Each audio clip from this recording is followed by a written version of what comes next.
Juventus is ready to splash 50 million euros on Antony. Yes, the very same Antony. And Real Madrid, they are targeting Liverpool's defensive rock, Konate. But wait, there's more. Manchester United has its eye on Los Blancos' goalkeeper, Lunin. Meanwhile, Barcelona is discreetly eyeing Bruno Guimaraes as a potential replacement if De Jong leaves. All this and much more in today's episode. Guys, let's hit 250 likes on this video. Your support helps us make even better content. Now, let's dive into the latest transfer rumors. Guys, have you seen what Antony is doing at Betis? The guy has literally risen from the ashes after that nightmare at Manchester United. 3 goals and 2 assists in 7 matches, that's no joke for a player everyone had already written off. Personally, I think Juventus is making an absolutely smart move by targeting the Brazilian. Thiago Motta clearly sees him as the missing piece in his attacking puzzle. And let's be real, the guy's technique is God-given, that's a fact. But the 50 million United are asking for, are you serious? For a player who was gathering dust on their bench? To me, the Red Devils have completely lost touch with reality with their price tag. Come on, 50 million for a winger who's only just started showing his level. Betis is willing to pay 25 million. And, in my opinion, that's the absolute maximum of his current market value. But now, the Saudis have joined the negotiation table as well. And those guys can drop an offer so big, it'll blow everyone else away. You know what's the funniest part? United actually thinks they can spark a bidding war for a player they themselves were desperate to get rid of. As the saying goes, they kicked him out the door and now they expect him to come back through the window with a sack of gold. As for Juventus, I'd advise them not to get dragged into these financial games. Either take him for a reasonable price or look for someone else in the transfer market. Antony is talented, no doubt, but overpaying for him is like shooting yourself in the foot. United knows this all too well. So, what do you think? Where will the Brazilian dribbler end up? In Turin, Seville, or maybe on the golden sands of Saudi Arabia after all? PSG just dropped an offer for Kimmich, right before Bayern's match against Leverkusen. If that's not a full-blown psychological strike, I don't know what is. And honestly, perfect timing. Bayern is in total chaos, unsure what to do with their own star. And Kimmich? A contract until 2029, elite wages, and a chance to be the centerpiece of PSG's next big project. Not a bad deal for a 30-year-old, huh? But hold up, Arsenal's lurking, and even Inter is sniffing around with their measly 6 million euros a year. Compared to PSG's spending power, that's almost comical. But you know what really gets under my skin? Bayern acting like victims. First, they dragged their feet on renewing his contract. Now, they're suddenly shocked that he's looking elsewhere. What did they expect? Kimmich has made it clear. He's not waiting until summer. So just give the man a proper offer already. To me, this is Kimmich's defining moment. Stay a Bayern legend or cash in big time at PSG. Secure the bag now or gamble on an even better deal later. Though, let's be real, top clubs are fighting over him like starving dogs over a bone. No matter what he chooses, Kimmich is winning. But what do you think? Should he stay at Bayern or take the money? Liverpool, what were you thinking? They had Kvaratskhelia in their hands for 100 million euros. And now, he's tearing it up at PSG. How do you mess up this badly? Paris got the star and Liverpool fans got absolutely nothing. Here's the kicker. Sky Italia confirms that the Reds actually put in a 100 million euro bid months ago. But their genius plan? Take it slow. They wanted to sign him in 2025, let him develop at Napoli for another year, like they were playing chess or something. But Napoli just laughed and said, yeah, no thanks. And honestly, they were absolutely right. Why would they just hand over their best player like that? And then, the biggest twist. Last summer, PSG tried to sign Kvara and he straight up turned them down. Said he wasn't feeling it. And now, boom! January comes around and suddenly he's in Paris. What was that about? Double standards much? And Liverpool? Nowhere to be found. Where was that same 100 million euros in January when they actually needed him? Instead, they hesitated, dragged their feet and probably thought, maybe we'll just grab another random 50 million euro bench warmer instead. Genius move, guys. And now, Kvara's already balling out at PSG. 10 games, 2 goals, 3 assists, fitting in like he's been there forever. And Liverpool? They're just watching from the sidelines, kicking themselves, so who's to blame? For me, it's a massive failure from Liverpool's board. They had the chance, they blew it, and now they have to sit back and watch. Some clubs make moves, others just hesitate and lose out. And then they sit around wondering, gee, what went wrong? Well, duh. Be quicker next time, before someone else snatches the next superstar right from under your nose. What do you think? Did Liverpool bottle it big time, or was this deal never gonna happen? Drop your thoughts in the comments. Real Madrid is getting ready to send Arda Güler and Endrick out on loan. Yeah, the same young talents they signed with so much hype, only to now wonder what to do with them. Classic, right? Ancelotti seems to trust the youngsters, but not that much. Güler? Barely 1,000 minutes all season, and this is after Euro 2024, when everyone expected him to break into the starting lineup. As for Endrick, 6 goals in his debut season isn't bad, but trying to compete with Mbappe, Vini and Rodrigo, that's no easy task. End result? These guys are spending more time on the bench than on the pitch. So, here's the latest plan from the higher-ups. Send them to the Bundesliga. RB Leipzig and Eintracht Frankfurt are already interested, but there's a catch. Real Madrid only wants to loan them to clubs that qualify for the Champions League. And if they don't, what, Güler and Endrick just sit in Madrid's reserves? Sounds like a real solid plan. On one hand, the Bundesliga is a great place for young players. Fast-paced football, plenty of space, and clubs that actually trust young talent. Leipzig, they've got a proven track record. Eintracht, they know how to develop promising players too.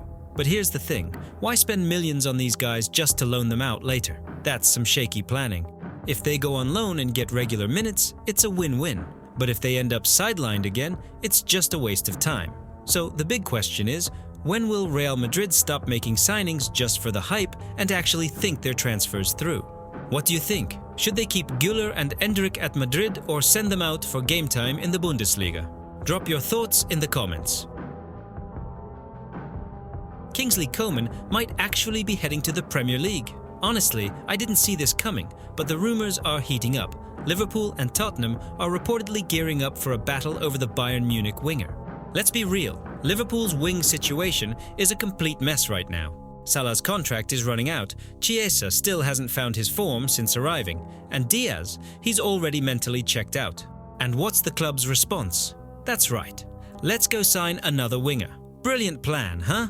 Reports suggest Liverpool are ready to drop €45 million on Coman, a 28-year-old who's played under 1,500 minutes this season and scored just 10 goals. Oh, and let's not forget, he's under contract until 2027. Bayern, on the other hand, seems happy to let him go for that price. Not a bad deal for them, considering Coman spends more time in the medical room than on the pitch.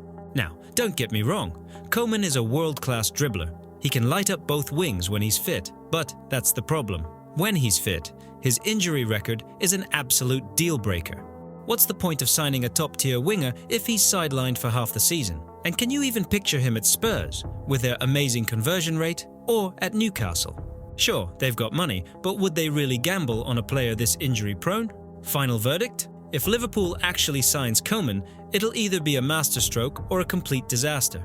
No middle ground. Alright friends, the battle for Rafael Leão has officially kicked off. Liverpool have decided to elbow their way in between Chelsea and Barcelona, crashing their party with a juicy £65 million transfer offer to Milan. Now that's what I call action, folks. Personally, I think this hunt for the Portuguese star feels more like a Black Friday sale. Whoever sprints to the checkout first wins the prize. Chelsea are already cooking up their own offer to strengthen their left flank, but here come the Reds, shouting, "Hey, hold up guys, we need in on this too." And honestly, it makes sense. After all, Luis Diaz has been strongly linked with a move away, and they urgently need someone to fill the Colombian's boots. But here's the catch, Leão's form this season has been, to put it mildly, inconsistent. Sure, the guy's talented, powerful, but sometimes it feels like his decision-making is as slow as a truck loaded with bricks. So, is Liverpool really ready to take a gamble and splash £65 million on a player who's hot and cold? Oh, and by the way, Barcelona are still lurking in the background, but as usual, the Catalans are strapped for cash, and while they're busy counting pennies and offloading deadwood, Liverpool could easily swoop in and seal the deal. At 25, it might be time for the Portuguese star to take on a new challenge outside Milan. And let's be honest, Champions League glory seems further away than ever for the Rossoneri.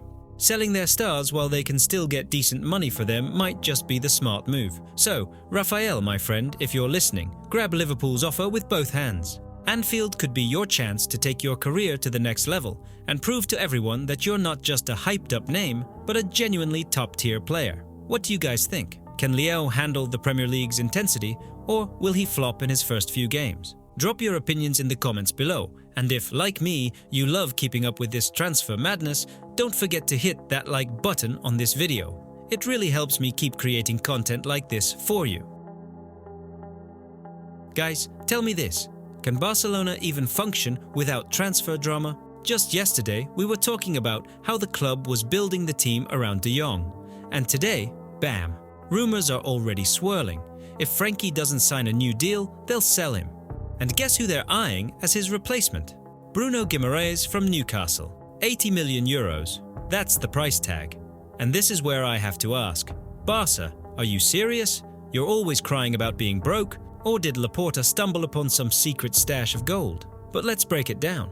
Is Bruno the real deal, or just another risky gamble? Honestly, Guimaraes is a beast. He's proven himself in the Premier League, dictating the tempo, delivering killer passes, and putting in serious defensive work. In short, if De Jong leaves, Bruno could genuinely be the perfect replacement. But here's the catch. Newcastle aren't desperate to sell. If they make the Champions League, Barca will have to pay through the nose. But if they don't, maybe Bruno himself will push for a move. He wants to compete for trophies, after all. Now, what about De Jong? This is where things get messy. Frenkie is an undisputed key player under Flick, the heart and soul of that midfield. But if he doesn't extend his contract, Barca will be forced to cash in rather than lose him for free. And here's the real dilemma. Do you trade a proven leader for a Premier League newcomer? Personally, I think Barca should do everything possible to keep De Jong. But if he leaves, Guimaraes might just be the best available option. The key? Barca's board better not botch this transfer like they did with Felix and Cancelo. What do you guys think? Fight tooth and nail for Frenkie or take a gamble on Bruno? Drop your thoughts in the comments. Let's discuss. And if you don't want to miss a single transfer update, hit that subscribe button now. Stay ahead of the game, and for those already here, massive thanks for your support. More exciting stuff is on the way, so stay tuned. The real buzz is building around Atalanta's Brazilian midfielder Ederson. Personally, I think this guy is a genuine gem of Serie A, so it's no surprise that top clubs are lining up for him. Manchester City, Liverpool, and Manchester United are already keeping close tabs on this midfield maestro. But hold on a second, can United in their current state seriously hope to lure a player of his caliber? With the way they've been playing this season? Come on! If it's a choice between Old Trafford and Anfield, only a madman would pick the former. City seem to be the front-runners in this race, and Pep clearly sees the Brazilian as a replacement for the aging Gundogan. To me, Ederson would fit perfectly into Guardiola's system. Technical, intelligent, with an excellent passing range. But a 60 million euro price tag? Seriously. Atalanta already turned down a 40 million euro offer last summer, and the Italians' appetite is only growing. And what about Liverpool? With Slot taking over, Liverpool might be looking for a different type of player. Hey, Reds, are you sure you want to splash that kind of cash on Ederson when you already have Mac Allister and Szoboszlai? Meanwhile, United, with Casemiro and Eriksen on their way out, look like a sinking ship searching for a lifeboat. But would Ederson really want to board a sinking ship?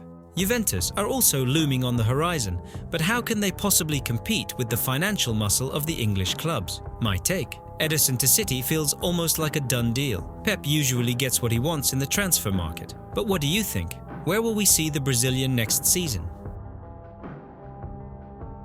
Liverpool is once again on the brink of losing key players, with Real Madrid preparing to pounce on the Reds' defenders.